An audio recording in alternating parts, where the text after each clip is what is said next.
नमस्कार। आपका अखबार के संग में आपका स्वागत है। मैं हूं प्रदीप सिंह। आज ईद थी। ईद पर मुस्लिम नेताओं के किस तरह के बयान आए, उससे आप समझिए कि देश में अभी भी उनकी मानसिकता क्या है। महबूबा मुफ्ती को तकलीफ है जो कुछ इजराइल ने फिलिस्तीन में किया, उनका दिल दुखता है उस घटना से, लेकिन बांग्लादेश में जो कुछ हो रहा है हिंदुओं के साथ, उससे उनका दिल जरा भी दुखता नहीं, कोई असर नहीं होता। अखिलेश यादव को चिंता इस बात की है, विरोध इस बात का है, ऐतराज इस बात का है कि वो ईद के समारोह में ईदगाह जा रहे थे शामिल होने, और जगह जगह जो बैरिकेड लगे हुए थे उससे उनको जाने में समय लगा, रोका गया, पूछताछ हुई। इसी तरह से आप अलग अलग नेताओं के बयान देखेंगे। मैं जो अपने को सेकुलर कहते हैं उन नेताओं की बात कर रहा हूं, और उन नेताओं के भी जो मुस्लिम नेता है। अगर उन सब की आप बात सुनेंगे और उसका निष्कर्ष निकालने की कोशिश करेंगे तो आपको पता चलेगा, आप इस निष्कर्ष पर पहुंचेंगे कि भारत में हिंदुओं के साथ बड़ा अत्याचार हो रहा है। तो भाई, भारत में अगर मुसलमानों के साथ अत्याचार हो रहा है तो जरा वो लोग बताएं जो ये बात कहते हैं कि मुसलमान कौन सा ऐसा देश है जहां भारत से ज्यादा सुरक्षित है। लेकिन ये कोई नई बात नहीं है, और मैं बहुत पुरानी बात भी नहीं करूंगा, थोड़ी पुरानी तो जरूर करूंगा। साल 1921 केरल में जगह है मालाबार, आप भी जानते हैं। वहां का मोपला नरसंहार उस शताब्दी का सबसे बड़ा सांप्रदायिक दंगा था, और उस दंगे के बारे में Veer Savarkar, doctor Bhimrao Ambedkar, Annie Besant ऐसे नेताओं ने क्या उजागर किया? उन्होंने उसके पीछे की इस्लामिक मानसिकता को उजागर किया। लेकिन सबसे बड़ी बात जो कही, जो मुझे लगती है, वो गुरुदेव रविंद्रनाथ टैगोर ने। उनके मुताबिक आजादी के बाद, आजादी से पहले तो जो चल रहा था, आजादी के बाद भी जो नीतियां बनाई गई वो मुसलमानों को भारत को हड़पने, यानी भारत को दारुल इस्लाम बनाने की छूट देने वाली, और हिंदुओं को भ्रमित रखने वाली। ये जो गंगा जमुनी तहजीब की बात है, ये सिर्फ हिंदुओं को भ्रमित करने के लिए। तो इस बारे में और हिंदू मुस्लिम संबंधों के बारे में जो कुछ गुरुदेव ने लिखा, उसको वामपंथी और कांग्रेसी इतिहासकारों ने कभी सामने आने नहीं दिया। अगर उनकी बातों को लोगों तक पहुंचाया गया होता, लोगों तक पहुंचने दिया गया होता, तो शायद हिंदुओं के मन में जो भ्रम है, जो ये गंगा जमुनी तहजीब के लॉलीपॉप के पीछे भागने वाले हिंदू हैं, उनको कुछ समझ में आता कि वास्तविकता क्या है। गुरुदेव ने एक लेख लिखा जिसका शीर्षक था समस्या। श्रृंगेरी शारदा पीठ के जगत गुरु को भेजी गई एक रिपोर्ट का हवाला देते हुए उन्होंने कहा कि मालाबार के हिंदू बहुत विनम्र हैं, वो मोपला मुसलमानों से बहुत डरते हैं। जब भी संकट आता है वो अपने परिवार को लेकर पलायन कर जाते हैं, और वो कहते हैं कि हिंदुओं को लगता है कि एक दिन ऐसा आएगा जब ईश्वर इन अत्याचारियों को सजा देगा। और उसके बाद जो बात कहते हैं उससे हर हिंदू को गांठ बांध लेना चाहिए, हर हिंदू को अपने मन में उसे धारण कर लेना चाहिए, बसा लेना चाहिए। उन्होंने कहा हिंदुओं की समस्या क्या है?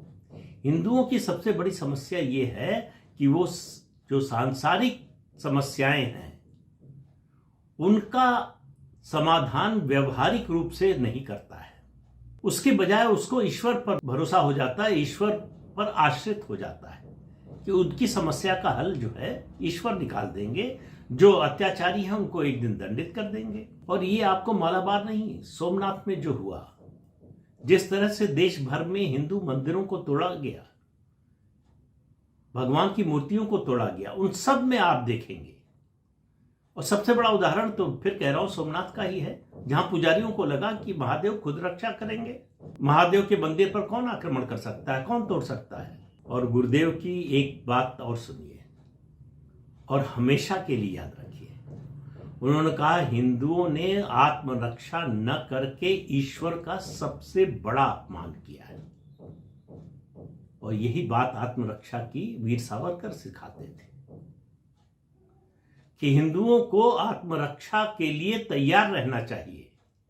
किसी ने इनमें से नहीं कहा कि किसी और मजहब के व्यक्ति पर आक्रमण करना चाहिए, हिंसा करनी चाहिए।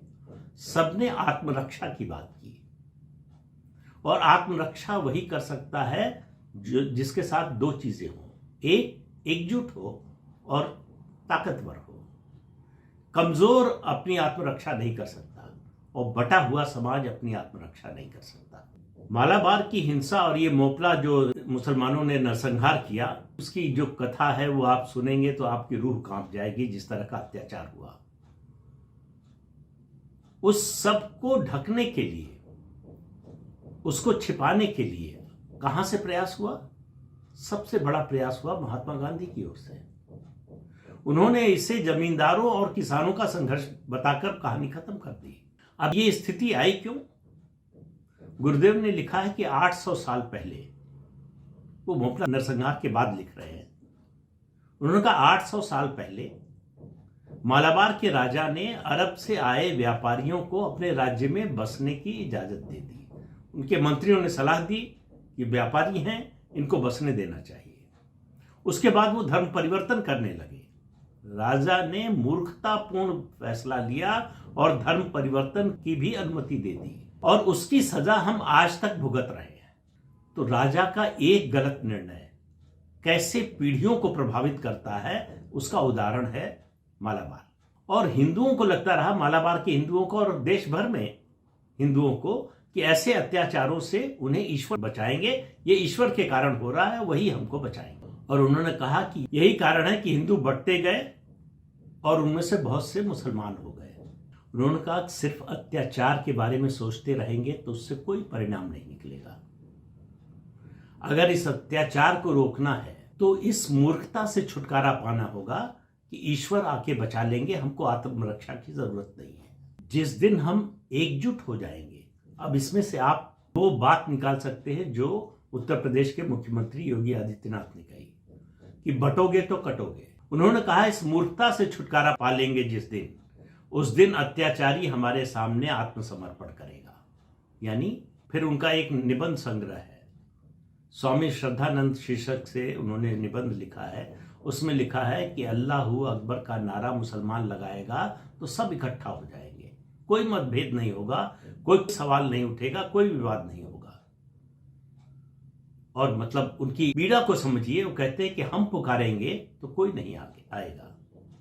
हम प्रांत में, भाषा में, क्षेत्रीयता में, अलग अलग संप्रदायों में बटे हुए हैं। यही वजह है कि हम लड़े तो मुसलमानों और मुगलों से लड़े, लेकिन छोटी छोटी टुकड़ियों में।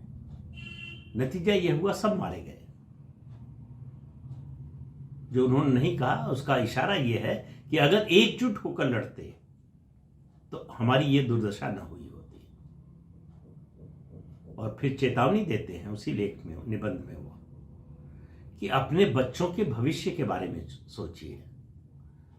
कमजोर कंधों पर अगर हिंदुत्व को छोड़कर जाएंगे तो क्या होगा, इसकी आप कल्पना कर सकते हैं। तो ये बहुत सी ऐसी बातें कही गई। अगर ये बातें जब उन्होंने लिखी थी, कही थी, उस समय से प्रसारित की जाती, हिंदुओं के बीच में जाती, कोई लेकर जाता उनको और समझाता कि गुरुदेव ने क्या कहा, तो आपको समझ में आता कि क्या करना चाहिए, या क्या करना चाहिए था, या अब भी क्या करना चाहिए। उन्होंने कहा हिंदू मुसलमान कुछ समय के लिए झूठी दोस्ती कर सकते हैं। फिर वो उदाहरण देते हैं व्यवहारिक जीवन का। कहते हैं कांटेदार जो जमीन है उसको जब तक आप कांटों से मुक्त नहीं करेंगे तब तक उस पर फलदार वृक्ष नहीं लग सकते। फिर ओरिजिनल वर्क्स ऑफ टैगोर जो विश्व भारती ने 1982 में 1982 में प्रकाशित किया, उसके वॉल्यूम 24 में पेज 375 पर उन्होंने लिखा है कि दुनिया में दो मजहब ऐसे हैं, इस्लाम और ईसाई, जो इस बात से संतुष्ट नहीं होते कि उनको अपने मजहब का पालन करने की स्वतंत्रता है, छूट है, पूरी आजादी है। वो दूसरे मजहब को नष्ट करने के लिए उतावले रहते हैं। फिर 1924 में उन्होंने टाइम्स ऑफ इंडिया को एक इंटरव्यू दिया था। उन्होंने कहा कि मुसलमान की निष्ठा कभी एक देश के लिए नहीं हो सकती है, उन्होंने बहुत से मुसलमानों से बात की, मान लीजिए कोई विदेशी आक्रांता, मुस्लिम आक्रांता अगर हमला करे भारत देश पर, तो आप अपने देश की रक्षा के लिए अपने पड़ोसी के साथ, अपने हिंदू भाइयों के साथ खड़े होंगे या उनका साथ देंगे? उन्होंने कहा कि जो जवाब मिला, जो उत्तर मिला उन्हें, वो बड़ा निराशाजनक था। ये बात डॉक्टर अंबेडकर ने भी लिखी है। उन्होंने कहा कि किसी भी मुसलमान के लिए राष्ट्रभक्ति प्राथमिकता नहीं हो सकती, उसके लिए उसका मजहब ही प्राथमिक है। उन्होंने अली ब्रदर्स का जिक्र किया, इसकी बात मैं कई बार कर चुका हूं।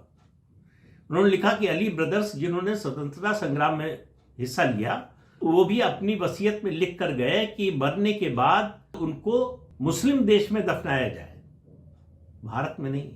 और गुरुदेव ने लिखा है कि मुसलमानों के लिए देश और पड़ोसी से ज्यादा महत्वपूर्ण है उनका मजहब।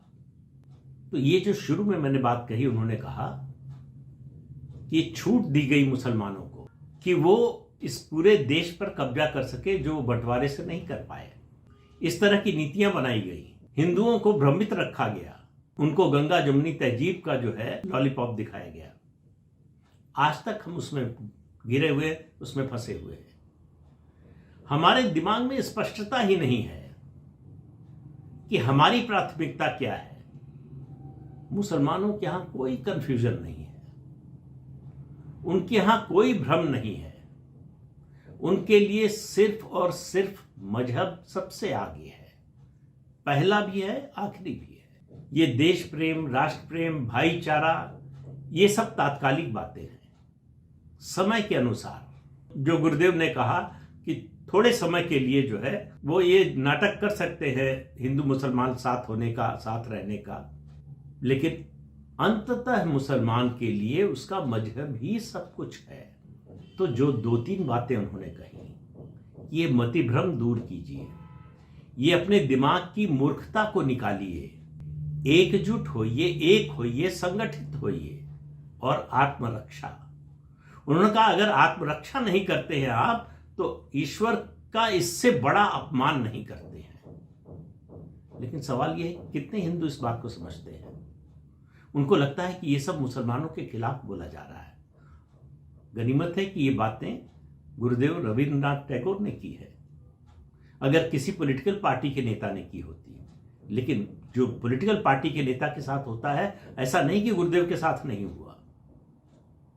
ये सब लिखने कहने के कारण उनको अंग्रेजों का पिट्ठू बताया गया, अंग्रेजों का एजेंट बताया गया, ये कहकर बदनाम करने की कोशिश हुई। तो आप सोचिए ये बातें अगर आपको जब 20वीं शताब्दी में गुरुदेव बोल रहे थे, लिख रहे थे, तब से बताई गई होती, इनको प्रकाश में लाया गया होता, तो आपकी मानसिक स्थिति, मनःस्थिति क्या होती? क्या आज जैसी होती? इस पर विचार कीजिए। अब भी देर नहीं हुई है, जब जागे तभी सवेरा। जब बात समझ में आ जाए, जब मतिभ्रम दूर हो जाए, जब आपके दिमाग में जो जाले हैं जब भी साफ हो जाए, तभी अच्छा है। 2-3 चीजें याद रखिए। हिंसा किसी समस्या का हल नहीं है, एक। दूसरा, एकजुटता, एकता में जो ताकत है वो और किसी चीज में नहीं है। नहीं तो बटेंगे तो कटेंगे, उसके लिए तैयार रहिए। इस अंक में इतना ही। अगले अंक में फिर मिलेंगे किसी नए मुद्दे के साथ। तब तक के लिए अनुमति दीजिए। आपसे अनुरोध है कि ये चैनल देखें, शेयर कीजिए, लाइक कीजिए और सब्सक्राइब जरूर कीजिए। नमस्कार।